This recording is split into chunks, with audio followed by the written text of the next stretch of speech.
Hello everyone, and welcome back to MP Coding. Today, I'm excited to launch a brand new video series on synchronization primitives in FreeRTOS.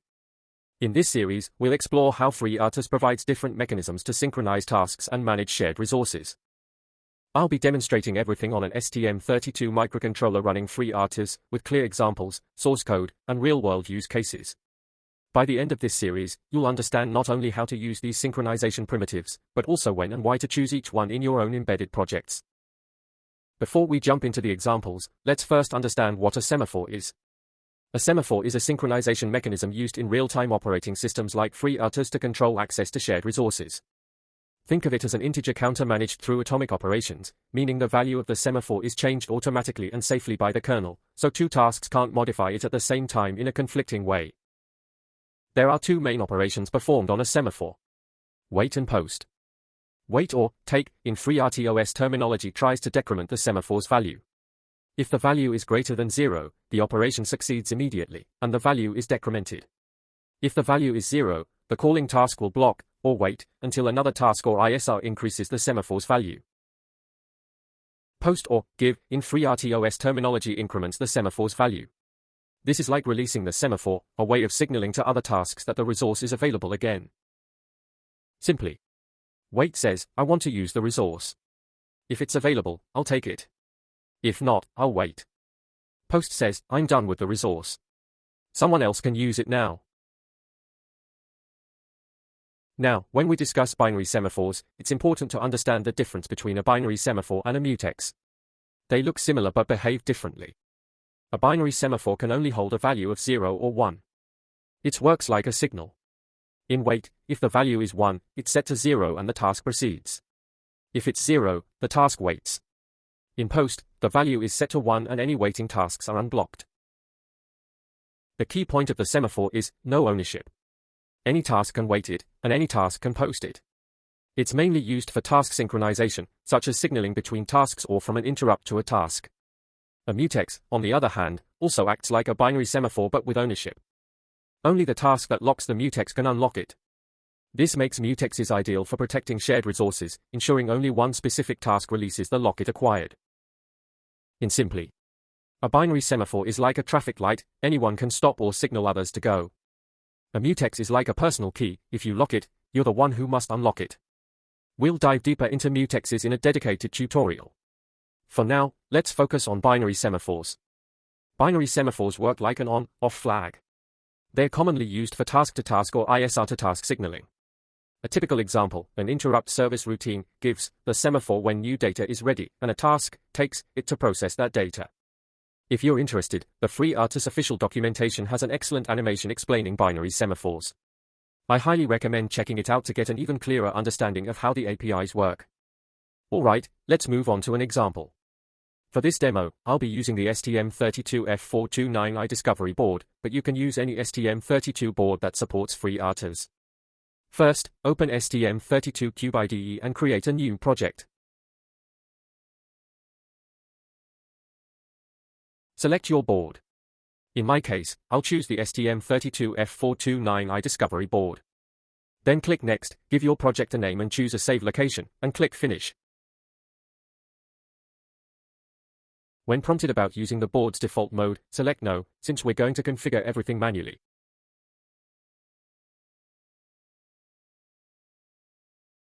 In the Pinout and Configuration view, clear the default pinout so we can start fresh. Now, let's configure the RCC. Set the high-speed clock source to the external crystal. Next, go to the Clock Configuration tab. The input frequency should already be 8 MHz. On this board it's an 8 MHz crystal. Select HSE, high-speed external as the source, and set the system clock to 180 MHz to run the board at maximum speed. You can adjust these clock settings as needed for your own board. Now, go to the Configuration tab and open the Middleware section. Enable FreeRTOS and, for the interface, select CM/Sys version 1. Once FreeRTOS is enabled, you'll see the FreeRTOS configuration options. Under Timers and Semaphores, you can see Binary Semaphore table. Since this example we are going to use binary semaphore, click at New Binary Semaphore. Give your semaphore a name, leave the other settings at their defaults, and click OK. You will now see your new binary semaphore added to the table. Next, go to the Tasks and Queues section. You'll notice there's already one default task. Double-click it to edit it.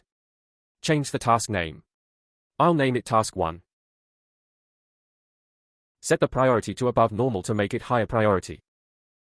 The default stack size of 128 is fine. Give a name for the entry function.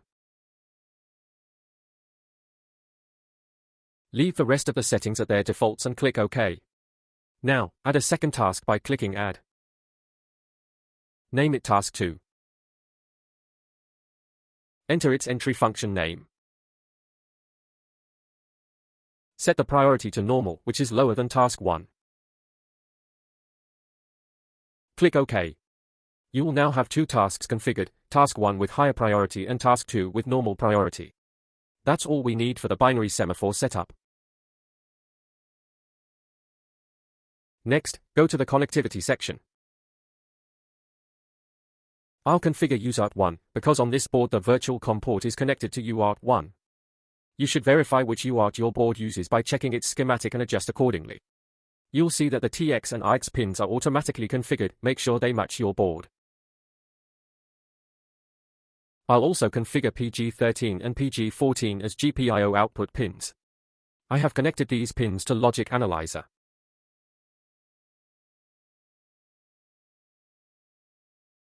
Finally, go to System Core System and change the time-based source to a timer other than system tick. This is important because FreeRTOS uses system tick internally, so we need to assign the HAL time base to another timer. That's all we need for the configuration. Save your project and let STM32 Cube IDE to generate the initial code for you.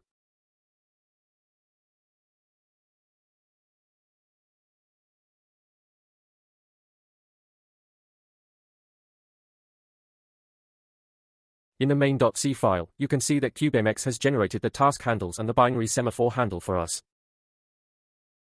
In main, the binary semaphore is created first, and the handle is stored in the binary semaphore handle variable. Here we just need to give name for binary semaphore. When creating semaphores in STM32 CubeMX, you don't need to include the word handle in the name. CubeMX automatically adds handle to the generated variable name. Since I included handle in my name when creating it, CubeMX added another handle automatically. Let's clean that up by removing the extra handle word. Next, you can see that both tasks are created here. Task 1 is the higher priority task. Task 2 is the lower priority task. The OS_thread_def macro is the CM_sys RTOS API is what defines our tasks. In order, we give it the task name, the task's entry function, its priority level, the number of instances if we want more than one, and finally the stack size.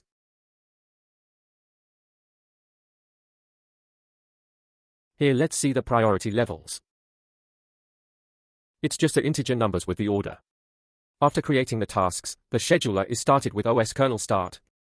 Once the scheduler starts, execution never returns to the main super loop, the RTOS now takes over and runs the tasks. In this example, I'm using the CM_sys APIs. You can also use the native FreeRTOS APIs directly. In the next examples, I'll show how to use those as well. At the bottom of the file, you'll see the two task functions that CubeMX generated. Let's edit these functions to use the binary semaphore. For task 1, the high priority task, it will attempt to take the semaphore using OS semaphore wait, passing the binary semaphore handle and a wait time of OS wait forever to block until the semaphore becomes available. To indicate that task 1 successfully took the semaphore, I'll toggle GPIO pin 13.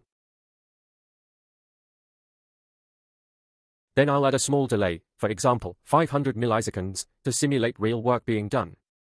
After that, task 1 will release the semaphore using OS semaphore release. For this example, remove this final delay. For task 2, the lower priority task, we'll do the same logic, but toggle GPIO pin 14 instead, to indicate task 2. We'll also add UART output in both tasks to print debug messages so you can see what's happening.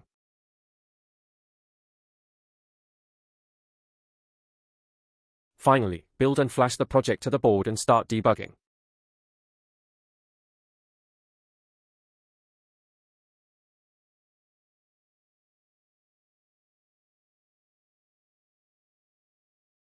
Okay, before continuing I opened the logic analyzer and connected it to PG13 and PG14, and I also opened the serial console on COM3 with the correct baud rate.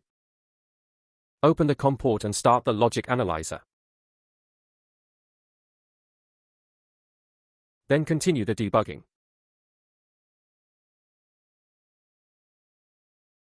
On the serial console and the logic analyzer you can see only task 1 is running, task 2 stays blocked and never gets to run.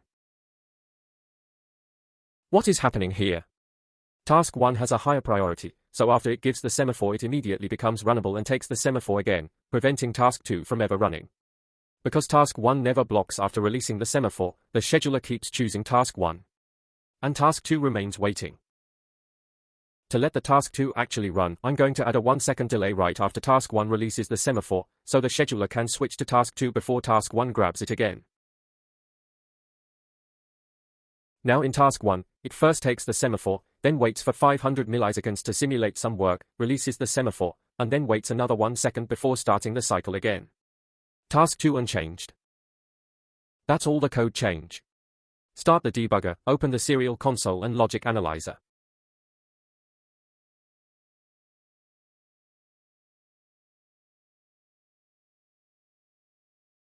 Okay, let's continue.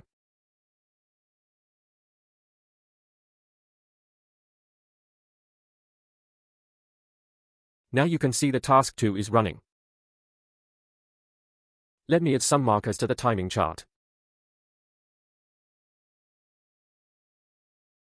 On the timing chart I added markers to show what happens with the semaphore. A red dot means the semaphore was taken, and a yellow dot means the semaphore was released. First, task 1 takes the semaphore and runs, then after 500 milliseconds it releases the semaphore and goes into a 1-second delay. Immediately after task 1 releases the semaphore, task 2 takes it and runs for 500 milliseconds, then releases it. Task 1 is still sleeping during that time so task 2 can proceed again. After 1-second delay task 1 ends. And it becomes runnable again, and when task 2 releases the semaphore task 1 takes it and the cycle repeats, while task 2 returns to the waiting state. This pattern gives you a clear alternation. Task 1 runs, yields the semaphore, task 2 runs, then task 1 resumes after its delay, exactly what we wanted to demonstrate with the binary semaphore. Let's look at priority inversion using this example. In task 1 the high priority task. I have changed the delay time to 800 milliseconds after releasing the semaphore. I then ran the program for a while and captured the timing chart. Let's see what happens here. You can see task 1 the high priority task first takes the semaphore, runs for 500 milliseconds, releases it, and then goes into its 800 milliseconds delay. Right after task 1 releases the semaphore, task 2 the lower priority task acquires it and runs for 500 milliseconds. While task 1 is still delayed, task 2 completes its cycle and takes the semaphore again for another 500 milliseconds. At this point task 1's delay ends, and it's ready to run, but the semaphore is still locked by task 2. So task 1, even though it's higher priority, is forced to wait until task 2 releases the semaphore. Only after task 2 releases it can task 1 take the semaphore again and continue. This situation, where a high priority task is forced to wait because a lower priority task is holding a shared resource, is called priority inversion. In the previous examples, our tasks themselves were taking and releasing the semaphore. This behaves much like a mutex, where only the owner can release it. Now let's see why we specifically want to use a semaphore. For example, when an interrupt should signal a task. I'll open CubeMX again. In the pin view, I will configure PA0 as a GPIO external interrupt input. On this board, PA0 is connected to the push button.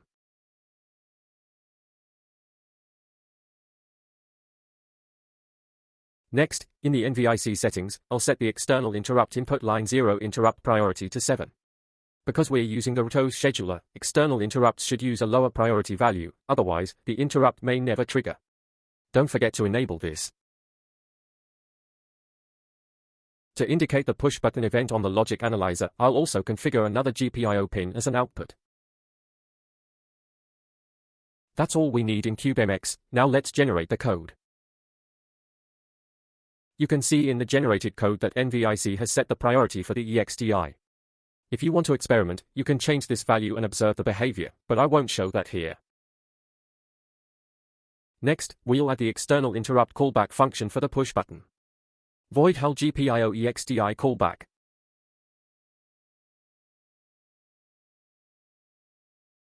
If the pin is GPIO 0, we'll release the binary semaphore.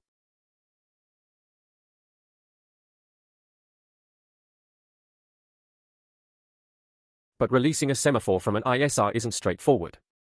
We can't call OS semaphore release directly. First, we must create a base-type_t variable and initialize it to PD false. We'll call this variable higher priority task woken. Then we call the X semaphore give from ISR function, passing both the semaphore handle and a reference to that variable. The idea behind this is, suppose an interrupt triggers while a lower priority task is running. While the interrupt is being processed, a higher priority task becomes unblocked. When the ISR exits, control should not return to the lower priority task. If higher priority task woken is set to PD true, port yield from ISR will perform the context switch automatically. If it's PD false, no switch occurs. You should write this pattern in every ISR when you're using an RTOS scheduler. I'll be using it frequently in upcoming videos, so make sure you understand this and also check the documentation. You should write this pattern in every ISR when you're using an RTOS scheduler. I'll be using it frequently in upcoming videos, so make sure you understand this and also check the documentation. Here finally request the context switch if a higher priority task was woken. I am used port END switching ISR, you can also use port yield from ISR. To indicate the ISR activity, I will toggle GPIO 11 inside the callback. That's all we need for the ISR. Now let's modify task 1 and task 2. In task 1, remove the semaphore release and set a 2-second delay in the cycle. In task 2, remove the semaphore release and set a 3-second delay. Now, the tasks themselves no longer release the semaphore, the ISR does it instead. When we generate the code again, we did not change handle word in CubeMX initialization. Let me quickly correct this. That's it. Let's run the code and observe what happens.